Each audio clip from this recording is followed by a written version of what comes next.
fuentes de ingresos, que ha sido el trabajo por cuenta ajena cuando trabajamos para terceros, el trabajo por cuenta propia cuando somos autónomos o freelance. El siguiente paso de ser autónomo o freelance, que es decidir crear una empresa, ser empresarios, ser nosotros los dueños de los medios de producción. Y por último, la inversión. ¿Sí? ¿Cuándo surge la posibilidad de invertir para nosotros, personas físicas? Surge cuando, por ejemplo, trabajamos para un tercero, trabajamos por cuenta ajena y nuestros ingresos superan a nuestros gastos. Si nosotros tenemos un excedente, podemos tomar la decisión de qué hacer con eso que nos sobra. Lo más acertado sería, podemos ahorrarlo, ¿sí? Invertir en cuenta de ahorro o en una cuenta a un plazo fijo que nos brinde intereses. Podemos decidir invertir, ir un paso más allá y adquirir títulos valor. Por ejemplo, los tradicionales, acciones de otras empresas, bonos u obligaciones. Podemos decidir invertir en bolsa, en títulos valor, para obtener un rendimiento, se supone, mayor que el que obtendríamos, por ejemplo, con una cuenta de ahorros o con un plazo fijo en una institución financiera. ¿Y de qué va a depender decidir en qué invertimos? Una palabra clave. Y tiene que ver con la personalidad de cada quien. Y esa palabra clave se llama riesgo.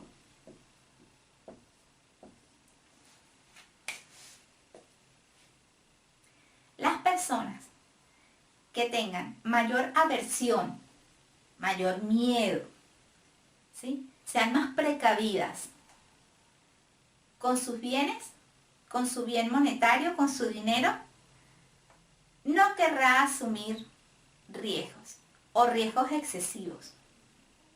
A cambio de no asumir un mayor riesgo, va a obtener un menor retorno de la inversión.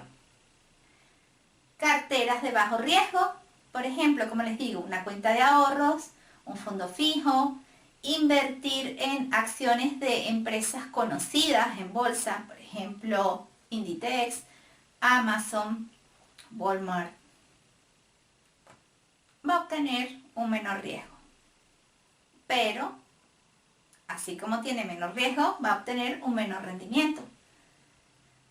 A mayor riesgo, también vas a obtener un mayor rendimiento. Pero, a mayor riesgo también, ¿qué puede ocurrir? Que pierdas todo. Que pierdas el capital más las ganancias que te estaba produciendo ese capital. Entonces, de esa característica personal del riesgo va a depender en qué decido invertir. En inversión clásica, en inversión, una de las formas de invertir en el largo plazo, más rentables, por ejemplo, y más seguras en cuanto a riesgo, es la inversión inmobiliaria. ¿Sí? Invertir en un bien inmueble. ¿Por qué? Porque pensemos en las necesidades de los demás. ¿Qué necesita prácticamente todo el mundo para poder vivir? Tener un techo. Entonces, si hacemos una inversión en un bien inmueble, estilo vivienda, si adquirimos, por ejemplo, un apartamento piso, si adquirimos una casa y después lo arrendamos, vamos a obtener un beneficio de esa inversión. ¿Sí? Es una de las inversiones que se dice que son más seguras. Eso también depende del país o entorno donde se encuentre. Un país con condiciones de libertades, un país es un estado capitalista, democrático, donde los bienes privados se respetan, donde existe una norma jurídica que permita el respetar la propiedad privada, invertir en un bien inmueble es una inversión segura. Si se encuentran en países, por ejemplo, a ver, Cuba, donde los bienes privados no están asegurados, es una mala inversión. Definitivamente es una mala inversión. Por algo nadie invierte o no, incluso los gobiernos no permiten o no dan derecho a invertir, a adquirir propiedad privada. ¿Sí? Donde existe mayores riesgos desde el punto de vista país, hay inversiones que no conviene realizar. Hay inversiones donde el riesgo es mayor, ¿sí? Además de invertir, por ejemplo, en bienes inmuebles destinados a la vivienda, también podemos invertir en locales comerciales, en terrenos. Esos terrenos incluso los podemos poner a producir. Y la característica principal de esa inversión es que nosotros prácticamente no hacemos ningún esfuerzo adicional. Solamente colocamos el bien monetario. Solamente colocamos nuestro dinero y lo que esperamos de ese dinero es un retorno, de lo que se llama retorno de la inversión. Obtener más dinero, obtener más ganancia, ¿sí? El fin último o una de las fuentes más inteligentes de obtener ingresos, y eso sí se los puede decir cualquier profesor de finanzas básicas, es la inversión. Pero el criterio está en decidir en qué invertir. En países donde las bases económicas no están claras, o donde el riesgo país es elevado, como estos que les acabo de mencionar, incluso hay personas que se convierten en prestamistas de su entorno, ¿sí? Crean unas especies de instituciones financieras, pero que no son realmente legales y funcionan, ¿sí? Hay personas que, por ejemplo, comienzan invirtiendo en un vehículo, lo arreglan y lo venden. Y con esa ganancia que tienen, vuelven a invertir, lo arreglan, lo venden. Y terminan decidiendo seguir siendo o fungir como persona física o crear su propia empresa. Igual desde el punto de vista inmobiliario. Hay personas que se endeudan para comprar una primera vivienda. Posterior, continúan trabajando, por ejemplo, para un tercero o continúan siendo autónomos y toman la decisión de que esa vivienda aumenta el valor de mercado, deciden venderla. O adquieren una vivienda que no está exactamente en buenas condiciones, las remodelan, ¿sí? Invierten en reforma y después deciden, por ejemplo, arrendarla o deciden venderla con un mayor precio de venta y obtienen allí una ganancia.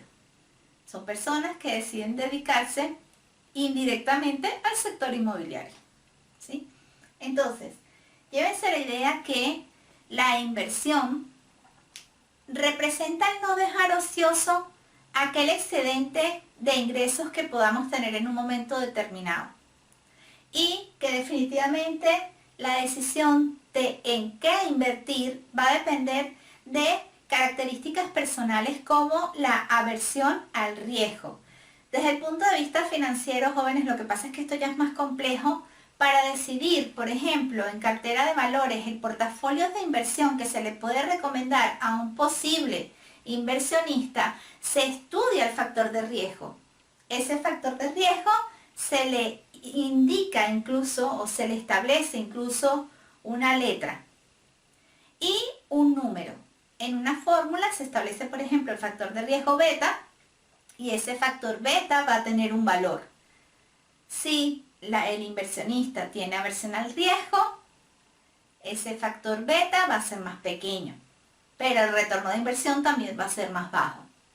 Si ese inversionista tiene menor temor al riesgo, ¿sí? Es lo que se dice más arriesgados, ese factor beta, por ejemplo, al calcular el portafolio de inversiones, va a ser más alto.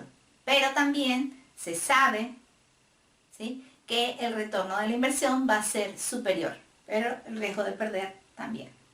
Ya quedaría de ustedes decidir en qué invertir. Lo importante es que no dejen estancado su dinero en un momento determinado. Si ustedes tienen un exceso de ingresos frente a sus gastos, al momento de analizar su flujo de efectivo, inviertan. Inviertan porque eso a largo plazo, las personas que invierten adecuadamente pueden llegar a tener mayor tranquilidad, mayor estabilidad, mayor capacidad de hacer frente a la incertidumbre o a los cambios externos que puedan surgir. Concluimos así el estudio en nuestro curso de finanzas básicas de los 4 tipos principales de ingresos. 4 tipos que incluso pueden llegar a combinarse entre sí, con la finalidad de generar incluso más ingresos. Un gran saludo y hasta la próxima clase. Chao.